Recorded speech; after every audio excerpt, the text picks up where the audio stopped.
Alors, du pain plein les poches est un désir qui existe, je dirais, au moins depuis 17 et 18 ans, parce que j'ai découvert les textes en 92, 93, je ne me rappelle plus exactement. J'avais trouvé ces textes très intéressants. J'aurais voulu les mettre en scène tout de suite, ou presque, mais il faut être patient. Et quelquefois, d'ailleurs, le fait d'être patient permet au projet de mûrir réellement. Et en effet, le projet dans ma tête, il s'est formé petit à petit parce que c'est un spectacle apparemment simple. C'est une histoire apparemment simple qu'avec deux comédiens. Le minimalisme qui oblige la présence de seulement deux acteurs, un texte hyper sculpté, t'oblige à travailler beaucoup plus sur les atmosphères, sur la complication de faire exister un moment d'une heure et quart au théâtre intense.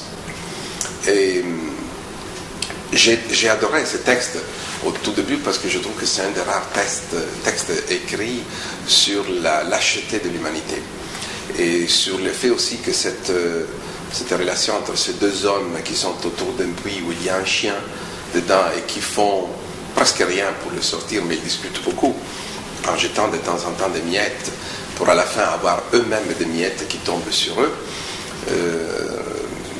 Intrigué dans le sens que je me suis dit c'est assez universel une histoire comme ça nous oblige à réfléchir sur comment nous on est vers les autres et comment les autres sont vers nous.